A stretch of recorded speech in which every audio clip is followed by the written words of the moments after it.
Buenas tardes chicos, ¿cómo les va? En la tarde de hoy vamos a desarrollar los procesos reproductivos del macho. Para ello primeramente vamos a hablar de las funciones de los testículos, que si bien recuerdan constituyen una de las gónadas. Prácticamente son un tipo de glándulas que cumplen en este caso dos funciones, una función exócrina y una función endocrina. ¿Qué elementos incluyen en la función exócrina? Primeramente tenemos la espermatogénesis, o prácticamente la formación de los espermatozoides. ¿A partir de quién sería? A partir de una célula madre que vamos a denominar espermatogonia por división, la cual se inicia en la pubertad e indica el inicio de la vida fértil. También tenemos, ¿qué cosa? La mitosis de la espermatogonia, o sea, cómo se llega a formar los espermatozoides a partir de una sola célula madre o una espermatogonia. Justamente tiene que pasar por el proceso de mitosis, o prácticamente es cuando se divide, digamos, una célula equitativamente. Y en este caso va a ocurrir justamente esa división mediante las espermatogonias, dando lugar ¿a quién? A los espermatocitos primarios. Después, ¿qué pasa? Estos espermatocitos tienen que sufrir un proceso de meiosis y migración. La meiosis sería prácticamente la transformación de los espermatozoides, dando lugar ¿a qué cosa? A los espermatocitos secundarios, que en este caso van a ser haploides, o sea, tienen la mitad de la carga cromosómica. Posteriormente tenemos nuevamente una mitosis, pero ya de los espermatocitos secundarios, dando lugar a las espermátides, y posteriormente ya tenemos la espermiogénesis. ¿A qué nos referimos con la espermiogénesis? Es la transformación de la célula no móvil, tiene que decir ahí, a una potencialmente móvil. Sería como una metamorfosis del espermatozoide, ¿verdad? Que va a dar lugar a un flagelo. El flagelo sería esa estructura como colita que tienen los espermatozoides. Y los espermatozoides me dice que constituye la célula germinal que tras madurar y atravesar el epididimo puede fecundar al óvulo después de la capacitación en el tracto reproductor de la hembra. O sea, el espermatozoide no es que ya puede fecundar una vez saliendo del testículo un óvulo, sino que pasa también por un proceso de capacitación. ¿Y dónde ocurre ese proceso de capacitación? En el aparato reproductor de la hembra. Me dice que de las 4 células espermáticas que se forman, 2 de ellas van a aportar el cromosoma X y las otras 2 el cromosoma Y. La mayor parte de los espermatozoides se almacenan en la cola del epididimo, que sería una estructura más o menos arriñonada que se encuentra justamente en la porción caudal del testículo. Y aquí tenemos, ¿verdad?, un pequeño esquema de lo que estuvimos hablando. Tenemos ahí primeramente la espermatogonia, ¿verdad?, que tiene el número total de cromosomas, que sería en este caso la célula madre. Pasamos por un proceso de mitosis, ¿verdad?, dando lugar ¿a qué cosa? A mi espermatocito primario, que sigue teniendo en teoría mis 2 cargas cromosómicas. Posteriormente pasamos ¿por qué?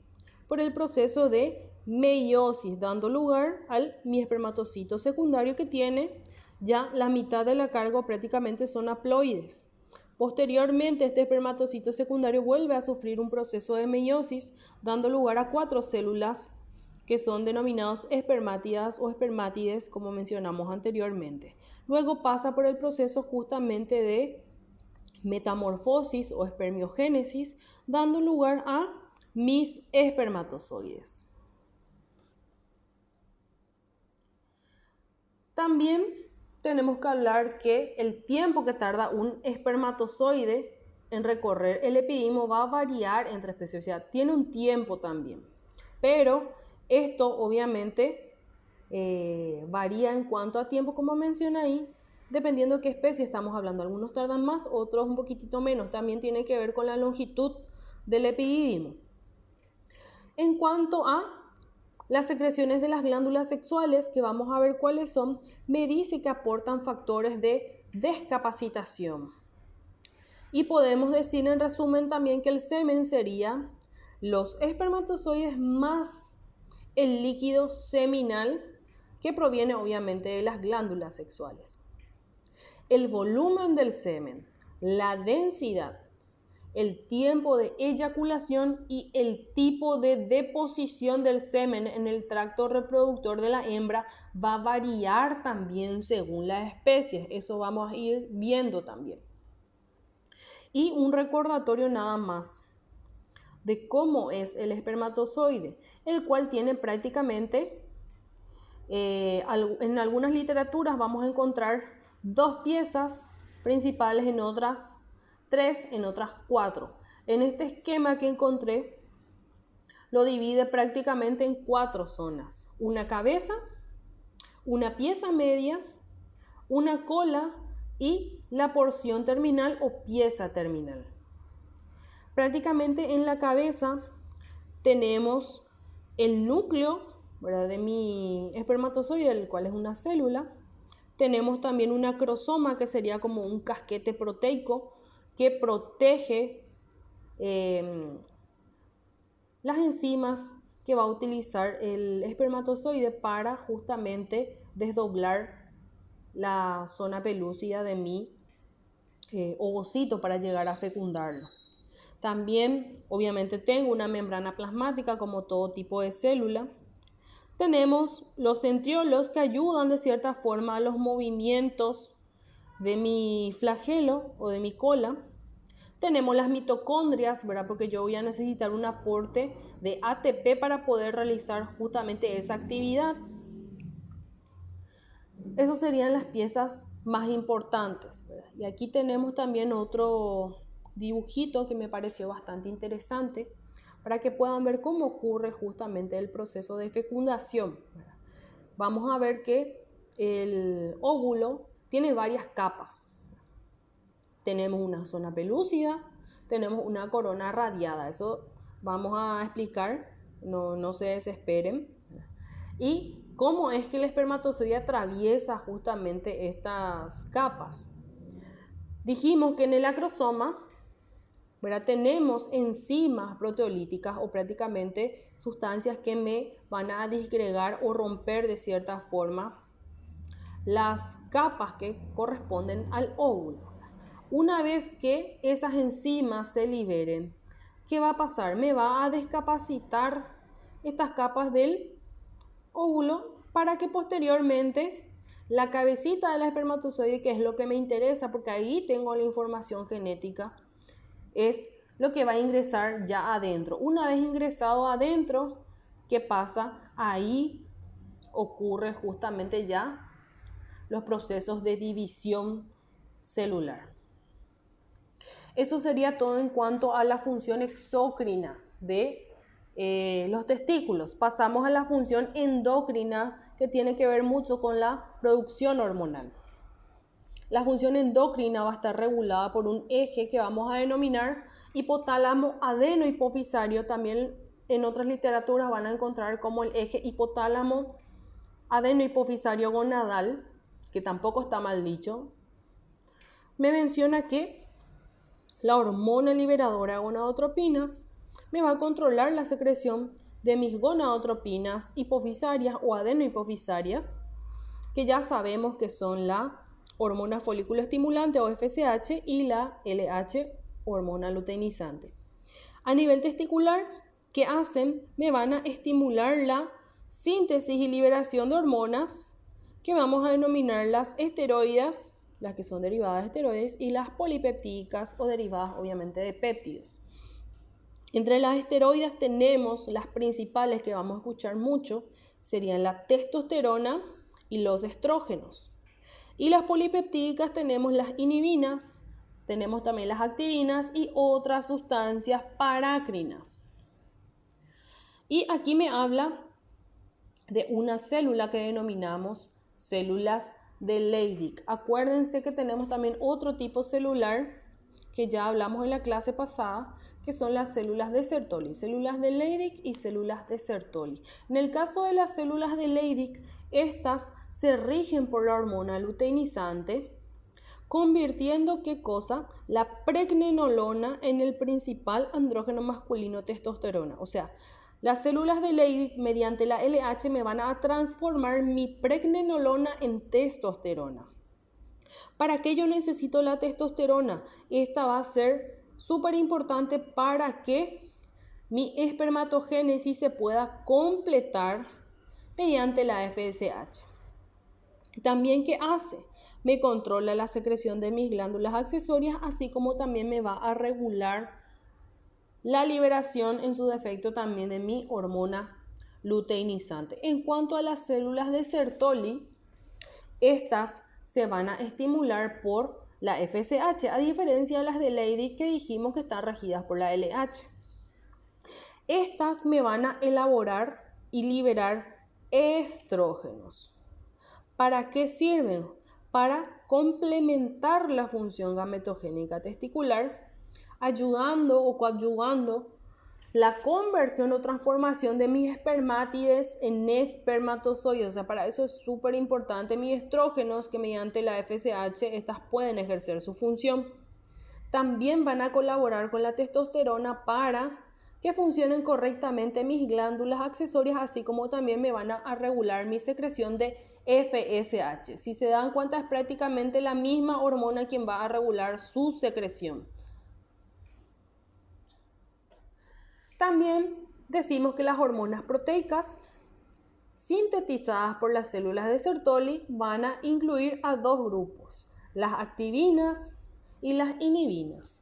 Las inhibinas, ¿qué hacen? Van a ejercer su acción suprimiendo, ¿qué cosa? Que se libere mi hormona folículo estimulante. Acuérdense que las inhibinas son hormonas inhibidoras generales, entonces prácticamente todas sus funciones van a ser suprimir o inhibir liberación de ciertas cosas. En este caso va a suprimir la liberación de mi hormona folículo estimulante, pero va a estimular la producción de andrógenos, actuando como inhibidor de la proliferación celular. ¿Por qué va a actuar como inhibidor de proliferación celular? Porque la FSH es lo que realiza. Sirve justamente para estimular proliferación de algo. En el caso de las hembras, ¿verdad?, de los folículos, y en el caso de los machos también de las espermátides. Las activinas, ¿qué hacen? Me van a estimular la síntesis y liberación de hormona folículo estimulante, así como también me van a incrementar el número de los receptores para la misma en las células de Sertoli. Aquí tenemos un pequeño esquema para que puedan entender un poco mejor cómo funcionan estos mecanismos, ¿verdad?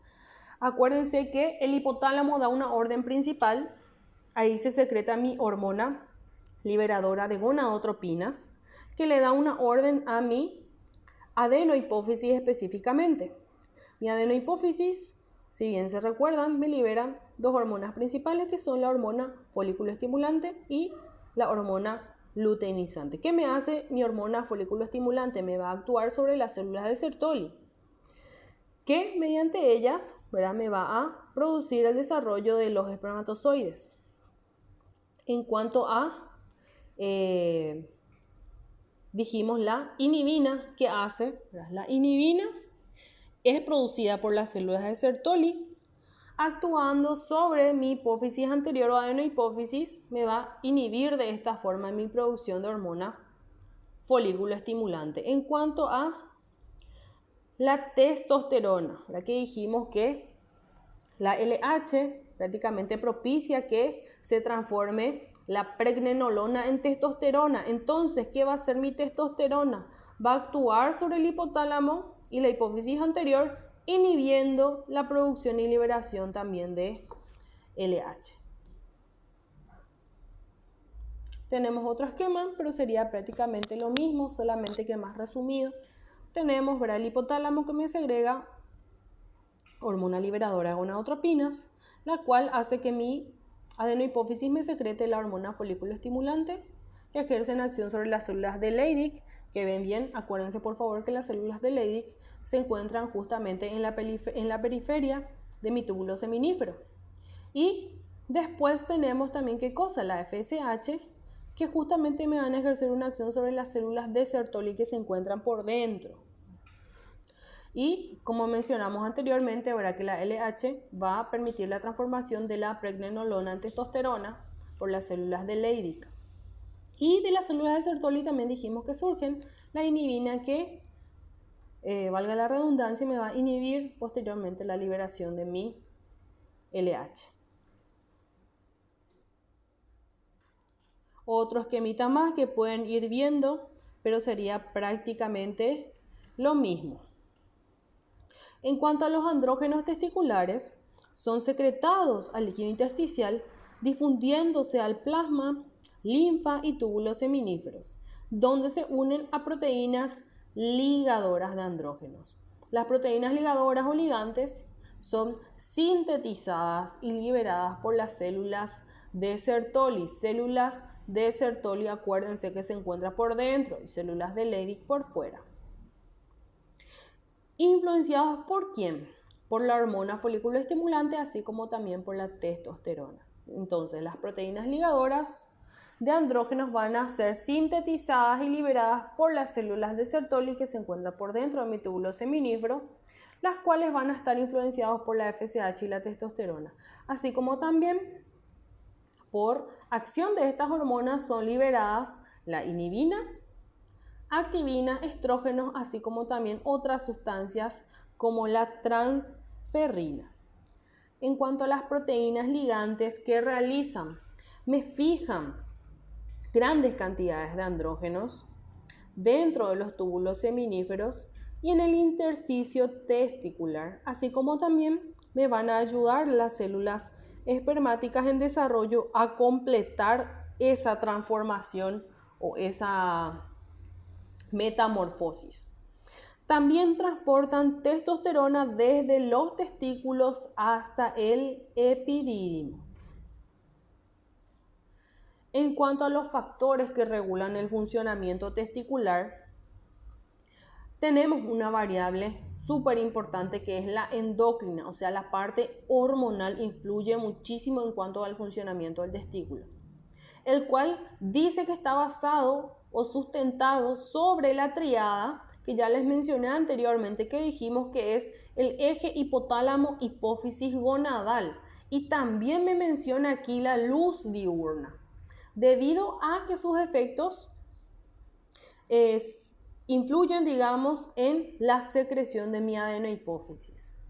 No se debe olvidar también las altas temperaturas ni el factor nutricional. Acuérdense de la clase anterior que les mencioné, que justamente para poder desarrollarse el fotoperiodo o los ciclos estrales, influye, obviamente sí, la parte hormonal, influye también las horas luz o el fotoperiodo como mencionamos, pero también son súper importantes el factor nutricional, ¿verdad? Si un animal no está bien alimentado, está desnutrido, está muy gordo, no puede llegar a ciclar. También animales con estrés elevado, ya sea por temperatura, dolor o enfermedad, tampoco. Entonces, aparte de estos factores muy importantes como la parte endocrina y la luz, también tenemos que tener en cuenta otros factores exócrinos como específicamente el factor nutricional y el estrés. En cuanto al fotoperiodo, ya mencionamos anteriormente también que tenemos los de días cortos y los de días largos. Los de días cortos serían prácticamente las temporadas de otoño e invierno y los de días largos serían los de primavera-verano. En los de días cortos tenemos a los morruecos y los machos cabríos. En cuanto a los de días largos tenemos, por ejemplo, el caballo y el burro, así como también al garañón, que en primavera me produce mayor volumen seminal. Tenemos otro grupito en el cual tenemos al toro.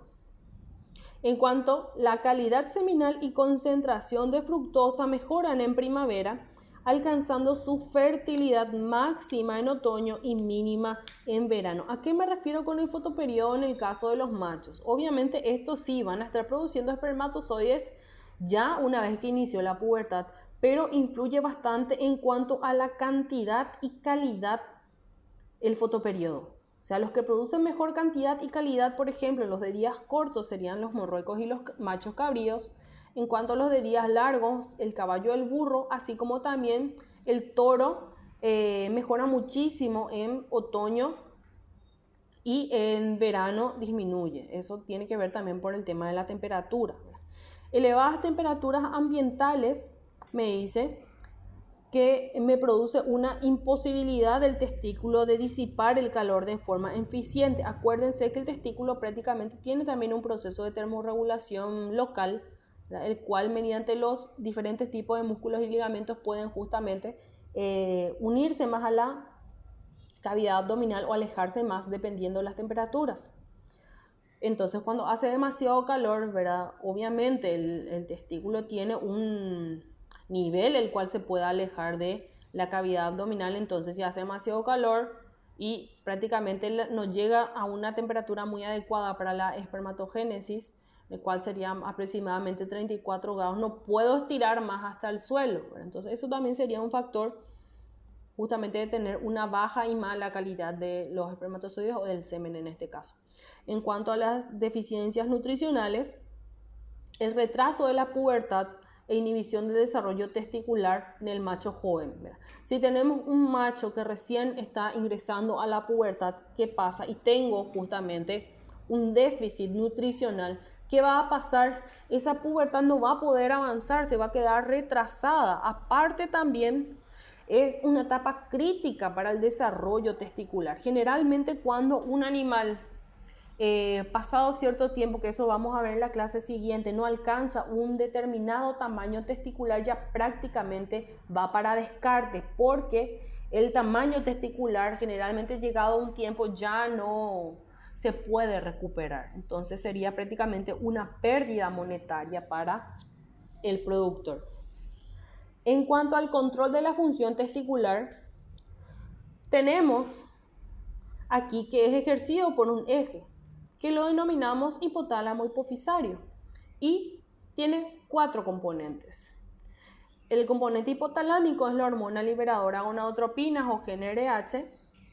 El adenohipofisario se divide en 2. El primario, que tenemos ahí la hormona folículo estimulante o FSH, y la LH o hormona luteinizante.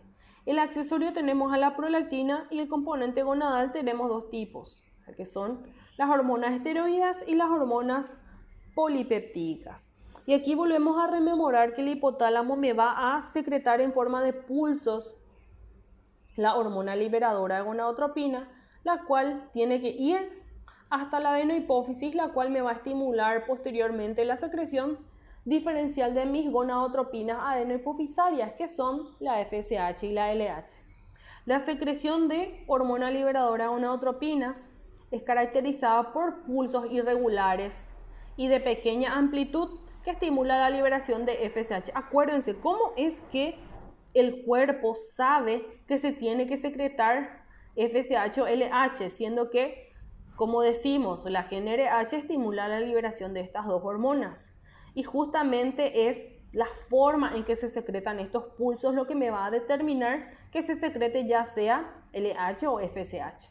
Entonces me dice que los pulsos de pequeña amplitud e irregulares me permiten la liberación de hormona folículo estimulante, así como los de amplia o alta amplitud, mejor dicho, me van a estimular la secreción de LH. También me dice que el componente adenohipofisario primario actúa. Acuérdense que el FSH primario, el adenohipofisario primario es FSH y LH. Actúa selectivamente en territorio testicular. La prolactina, que era el componente adenohipofisario accesorio, se va a comportar de manera similar a la LH. Y la LH como la FSH son necesarias para la espermatogénesis, para que se pueda desarrollar de manera normal. La hormona liberadora de gonadotropinas, como neurohormona, regula la secreción de LH y de FSH, pero su función neuromoduladora provoca el comportamiento sexual masculino en el apareamiento. O sea, la GnRH cumple una función de secreción de hormonas de hormonas adenohipofisarias, ¿verdad? La LH y FSH, pero también tiene un efecto modulador del comportamiento sexual en la parte del apareamiento, pero de los machos. En el sistema nervioso central tenemos también otro grupo de neuromoduladores, como los opioides, que pueden controlar también la secreción de mi hormona liberadora de gonadotropinas. Y aquí tenemos nada más un esquema para que puedan ver de todo lo que hablamos. Pero aquí me mencionan eje hipotálamo, hipófisis, células de Leydig, ¿verdad? Pero pueden también, digamos, trasladarlo a un eje hipotálamo, hipófisis, gónadas, ¿verdad? Porque ahí en este caso me pone al testículo. Dijimos entonces que el hipotálamo, ¿qué hace? Me secreta la GnRH, la cual ejerce una secreción de mi FSH y LH por parte de mi adenohipófisis. Posteriormente, ¿esto qué hace? Ejerce nuevamente acciones ¿sobre quién? Sobre las gónadas, específicamente sobre diferentes tipos de células. La LH me ejerce acción sobre las de Leydig y la FSH sobre las células de Sertoli. Y aquí tenemos otro esquemita también, el cual ya me tiene separado prácticamente las inhibiciones y las estimulaciones que me realizan determinadas hormonas. Aquí tenemos nuevamente el hipotálamo, que me secreta mi hormona liberadora gonadotropinas, la cual estimula la secreción de FSH y LH por mi adenohipófisis.